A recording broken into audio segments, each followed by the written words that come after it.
अस्सलाम वालेकुम, मैं तो मेरे में एसटी होम किचन गार्डनिंग। तो नवंबर में लगने वाली सब्जियां कौन सी हैं इस वीडियो में हम देखेंगे। हर किस्म की मूली को लगा सकते हैं, पिंक, रेड और वाइट, जैसी मर्ज़ी आप लगा सकते हैं। और शलजम को लगा सकते हैं, अनियन को लगा सकते हैं, गार्लिक को लगा सकते हैं, पालक को लगा सकते हैं, मेथी को लगा सकते हैं। इसके अलावा कैबेज लगा सकते हैं, बंद गोभी, फूल गोभी लगा सकते हैं, सलाद पत्ते की पनीरी आप लगा सकते हैं। सलाद पत्ते के बीज आप दिसंबर तक इजीली अपने घर के अंदर लगा सकेंगे। इसके अलावा पुकचोए हैं, पुकचोए की एक वीडियो भी मैंने अपलोड की हुई है, वो वीडियो भी आप वॉच कर सकते हैं, वो भी आप इजी तरीके से अपने घर में लगा सकते हैं। अभी ये जो चीज़ें मैंने आपको बताई हैं, इनको आप नवंबर में इजी तरीके से लगा सकते हैं। अगर इसके अलावा आपने कोई भी वेजिटेबल का पूछना हो तो मुझे कमेंट बॉक्स में ज़रूर पूछिएगा, मैं आपको बता दूंगा कि इसके अलावा कौन सी आप इजी तरीके से लगा सकेंगे। इसके अलावा मैंने इंस्टाग्राम पे 2 पेज भी अपलोड किए हुए हैं, उन पेज के ऊपर भी डिटेल है।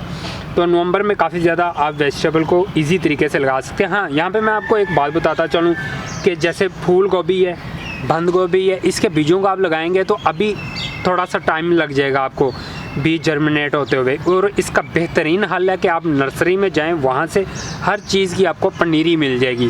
तैयारशुदा पनीरी मैंने नहीं लगाई थी, ये देखें कैबेज की पनीरी ले आया हूँ, 100 का मुझे एक पॉट मिला था, और ये फूल गोभी का एक पॉट ले आया हूँ। इसके अलावा सलाद पत्ते की पनीरी इसलिए मैं ले आया हूँ जल्दी, मुझे इसकी ज़रूरत थी, 10 दिन के बाद जाकर काफ़ी ज़्यादा ज़रूरत पड़ने वाली थी। तो मैं बीज अगर अभी लगाता तो तब तक इनका साइज़ इतना बड़ा नहीं होना था। अब 10 दिन के अंदर ये मेरे जो सलाद पत्ते खाने के लायक हो जाएंगे और अच्छा खासा इनका साइज़ भी हो जाएगा। इसलिए पनीरी उठा लाए हम, बीज भी ला के रखे हुए हैं ताकि वक्फे से बीज लगाता रहूँ और मेरा जो सलाद पत्ता है वो पूरे विंटर सीज़न इजी तरीके से चल सके। इसी तरीके से लाल मूली के बीज भी आप वक्फे से लगा सकते हैं, धनिया के बीज, पालक के बीज।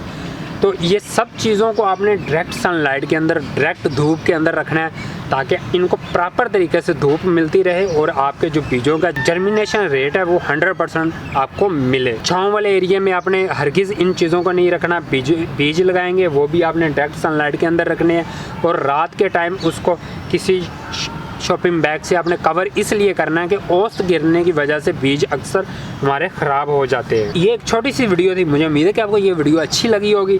तो मिलते हैं नेक्स्ट वीडियो के साथ, नेक्स्ट वीडियो के साथ। तब तक के लिए अल्लाह हाफिज़, बाय बाय।